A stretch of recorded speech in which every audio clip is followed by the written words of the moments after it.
अगर किसी कंपनी का प्रॉफिट बढ़ रहा है तो इन्वेस्टर का पैसा हर साल चुपचाप इंक्रीज होता रहेगा, और वही कंपनी का प्रॉफिट अगर बढ़ नहीं रहा है लेकिन उसका सेल बहुत धमाकेदार इंक्रीज हो रहा है, फिर भी इन्वेस्टर का पैसा नहीं बन पाएगा। कैसे, समझते हैं आने वाले 2 मिनट में। हेलो एवरीवन, मेरा नाम है राहुल जादव, चार्टर्ड अकाउंटेंट और सर्टिफाइड रिसर्च एनालिस्ट। वह वीडियो में हमने देखा था कि सेल्स इंक्रीज होता है लेकिन प्रॉफिट पे कोई इंपैक्ट नहीं आता है, तो उसकी वजह से क्या हो सकता है। आज समझेंगे कि प्रॉफिट कितना ज्यादा इंपॉर्टेंट है। एक चीज हमेशा याद रखो, जो भी इन्वेस्टर या फिर आप भी अगर किसी कंपनी में इन्वेस्ट करोगे तो आप उस कंपनी का प्रोडक्ट नहीं खरीद रहे हो, आप उस कंपनी का फ्यूचर कैश फ्लो खरीद रहे हो। और फ्यूचर कैश फ्लो सिर्फ एक चीज से आता है, वो आता है कंसिस्टेंट ग्रोथ, कंसिस्टेंट प्रॉफिट से, कंसिस्टेंट सेल से नहीं। क्योंकि प्रॉफिट एक नंबर नहीं, प्रॉफिट एक प्रूफ है कि कंपनी कंसिस्टेंटली ग्रो हो रही है। चलो एग्जांपल ले लेते हैं। मार्केट 2 कंपनीज को देख रहा है, कंपनी ए जिसका प्रॉफिट हर साल इंक्रीज हो रहा है, और कंपनी बी जिसका प्रॉफिट या तो स्टेबल है या तो डिक्रीज हो रहा है। आप ही मुझे बताओ, आप कौन से कंपनी में पैसा लगाना चाहोगे और क्यों? क्योंकि जब प्रॉफिट इंक्रीज हो रहा है तो 3 चीजें कंपनी के साथ होती रहती है। सबसे पहला, कंपनी ज्यादा पैसा कमा रही होती है हर साल। सेकेंड, इन्वेस्टर का कॉन्फिडेंस इंक्रीज हो जाता है। थर्ड और सबसे इंपॉर्टेंट,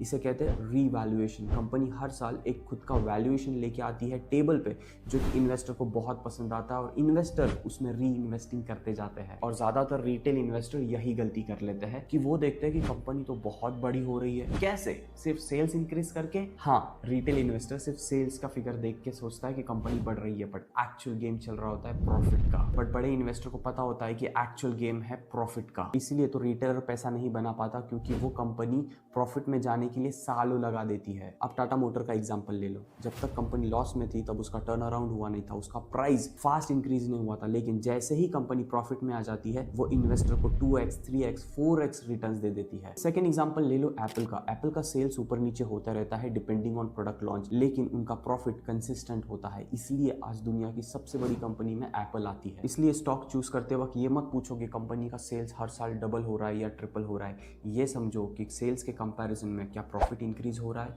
और हो भी रहा है तो कितना हो रहा है। और याद रखना, प्रॉफिट से ज्यादा इंपॉर्टेंट एक चीज होती है, वो होती है प्रॉफिट की क्वालिटी। और आने वाले टाइम में वही समझेंगे कि क्या होती है प्रॉफिट की क्वालिटी।